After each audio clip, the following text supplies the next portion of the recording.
Welcome students. आज जो हम टॉपिक डिस्कस करने जा रहे हैं वो है एविडेंस ऑफ मॉलिक्यूलर मोशन। ठीक है, अब मॉलिक्यूलर एविडेंस का मतलब जो है स्टूडेंट्स हमारे पास ये है कि हम सबूत ढूंढना चाहते हैं कि मॉलिक्यूल जो है वो मोशन में होते हैं, यानी कि उनके दरमियान मोशन एग्जिस्ट करती है, वो स्टेट ऑफ रेस्ट में नहीं होते। अब उससे पहले हम सबसे पहले देख लेते हैं, हमें पता है कि मैटर की जो है वो हमारे पास तीन स्टेट्स एग्जिस्ट करती हैं, यानी कि सॉलिड, लिक्विड और गैस। तीन हमारे पास स्टेट्स हैं, जिसमें से सबसे पहले हमारे पास सॉलिड्स हैं, फिर लिक्विड्स हैं और फिर हमारे पास गैस है। और फिर इनके दरमियान जो हमारे पास इनकी जो मॉलिक्यूलर अरेंजमेंट होती है वो मैंने इस फिगर में शो किया है कि आपके पास बॉल्स है, आपको नजर आ रहा है कि सॉलिड्स में जो बॉल्स की अरेंजमेंट है, यानी कि मॉलिक्यूल की जो अरेंजमेंट है वो बहुत बहुत ज्यादा जो है वो सिंक्रोनाइज, यानी कि बहुत ही ज्यादा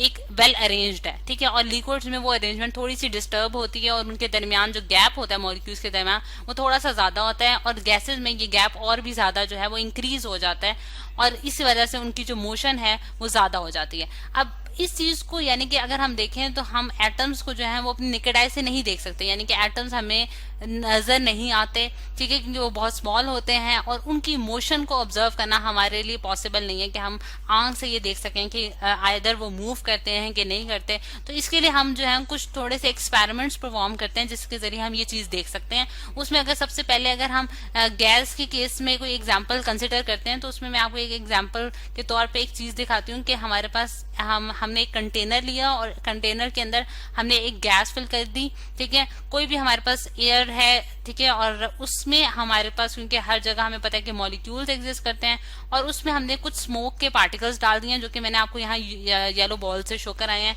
कि ये हमारे पास जो है वो स्मोक के पार्टिकल्स थे। अब जैसे ही ये स्मोक के पार्टिकल्स एयर में गए तो हमने उसका माइक्रोस्कोपिक व्यू देखा है, तो हमें ये नजर आया कि ये जो स्मोक पार्टिकल्स थे ये मोशन में आ गए, यानी कि इनकी मूवमेंट स्टार्ट हो गई। और जो मूवमेंट है वो कैसे स्टार्ट हुई, क्योंकि हम देखते हैं कि जब दो चीजें आपस में टकराती हैं स्टूडेंट्स, तो फिर क्या होता है कि वो अपने एक दूसरे को डिस्टर्ब करती हैं। ठीक, यानी कि अगर फॉर एग्जांपल एक बॉडी जो है अगर रेस्ट में हो और अगर उसके ऊपर कोई ऐसी बॉडी आके टकराए जो कि मोशन में आके इसके ऊपर टकराए तो वो इसको भी आगे मूव करा देगी। तो बिल्कुल यही केस इन स्मोक पार्टिकल्स के साथ भी हुआ है कि उनके साथ जो है वो एयर मॉलिक्यूल्स ने आके अटैक किया है और उसके अटैक की वजह से उनके दरमियान भी मोशन स्टार्ट हो गया। और ये जो मोशन होती है, यानी कि रैंडम मोशन जो कि हमें इस फिगर में नजर आई है, वो हमारे पास कहलाती है ब्राउनियन मोशन। यहाँ मैं लिख भी देती हूँ कि ये हमारे पास मोशन क्या कहलाती है स्टूडेंट्स, ब्राउनियन मोशन कहलाती है, यानी कि वो मोशन जो कि रैंडम होती है, मॉलिक्यूल्स के दरमियान जो एग्जिस्ट करती है, वो हमारे पास क्या कहलाती है, ब्राउनियन मोशन। ठीक, अच्छा, अब ये तो हमने केस कंसिडर किया है गैस का। अब अगर हम फॉर एग्जांपल एक लिक्विड का केस कंसिडर कर लेते हैं कि अब मैं एक कंटेनर में लिक्विड ले लेती हूँ, ठीक है, यानी कि फॉर एग्जांपल मैं वाटर ले लेती हूँ और उसके अंदर मैंने कुछ जो है वो पोलन ग्रेन्स डाल दी, यानी कि प्लांट्स के जो छोटे छोटे हमारे पास ग्रेन्स होते हैं वो मैंने इसके अंदर डाल दिए। अब ये जो ग्रेन्स हैं ये क्या करेंगे कि जैसे ही मैं ये पोलन ग्रेन्स इसमें डालूंगी ये पूरे वाटर में जो है वो मूव कर जाएंगे। और इस प्रोसेस को हम क्या कहते हैं स्टूडेंट्स, इस प्रोसेस को हम क्या कहते हैं, डिफ्यूजन का प्रोसेस कहते हैं। यानी कि डिफ्यूजन हमारे पास वो प्रोसेस है जिसमें हमारे पास मूवमेंट ऑफ मॉलिक्यूल्स होते हैं। यहाँ मैं लिख भी देती हूँ, मूवमेंट ऑफ मॉलिक्यूल्स होते हैं हमारे पास from higher concentration to lower concentration, यानी कि जहां मॉलिक्यूल्स की कंसेंट्रेशन हाई है वहां से वो लो कंसेंट्रेशन की तरफ मूव करेंगे। जिस तरह से अगर मैंने यहाँ जो है पोलन ग्रेन्स डाले तो वो पूरे वाटर में जो है वो मूव कर गए। और इस चीज को आप बहुत अच्छी तरह उस तरह से भी देख सकते हैं कि अगर आप एक कंटेनर लें, उसमें वाटर डालें और उसमें एक इंक का ड्रॉप डाल दें तो इंक जो है वो पूरे वाटर में जो है डिस्ट्रीब्यूट हो जाएगी और पूरे वाटर का जो कलर है उसको चेंज कर देगी। अब इस चीज को भी हम एक फिगर के जरिए देख सकते हैं जो कि मैं आपको शो कराती हूँ कि अगर फॉर एग्जाम्पल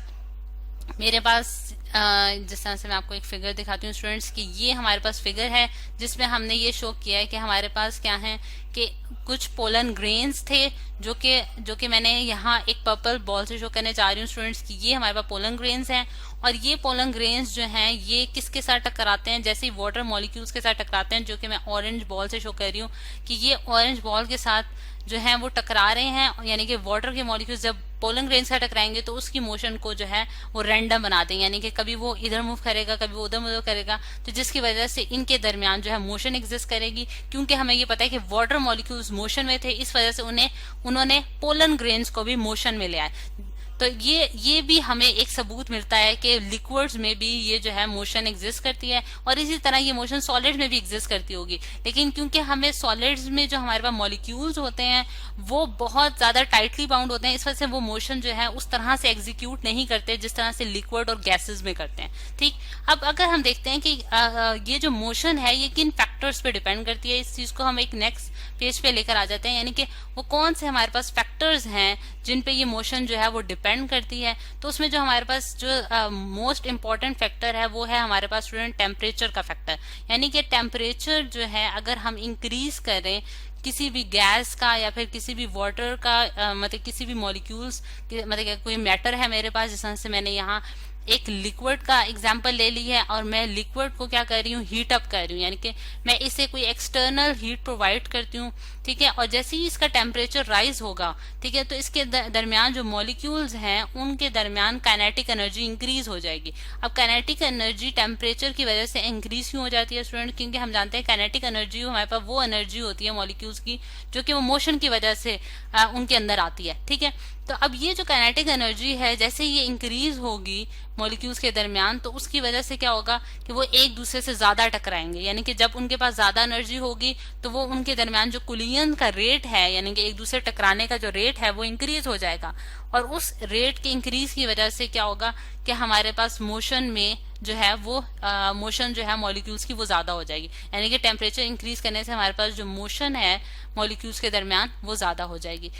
ठीक है, यहाँ मैं लिख भी देती हूँ मोशन ऑफ मॉलिक्यूल्स। ठीक है, तो ये है स्टूडेंट्स हमारे पास मतलब कि एक तो हमने देखा इस लेक्चर में कि हमारे पास एविडेंस क्या है जिनके जरिए हम ये प्रूफ कर सकते हैं कि हमारे पास मॉलिक्यूल्स जो हैं वो स्टेट ऑफ रेस्ट में नहीं होते बल्कि वो मूव करते हैं, और उनके दरमियान जो मोशन होती है वो हैप्पीजर्ड मोशन होती है, यानी कि ब्राउनियन मोशन होती है। ब्राउनियन मोशन क्या है, रैंडम मोशन है मॉलिक्यूल्स के। और दूसरा प्रोसेस जो होता है वो डिफ्यूजन का प्रोसेस होता है जिसमें मॉलिक्यूल्स एक मतलब हाई कंसंट्रेशन से लो कंसंट्रेशन की तरफ मूव करते हैं। और फिर हमने देखा है कि वो कौन सा फैक्टर है जिसकी वजह से हम ये मोशन को इंक्रीज कर सकते हैं, और उसमें हमने देखा है कि हमारे पास जो मोस्ट इंपॉर्टेंट फैक्टर है वो टेम्परेचर का है।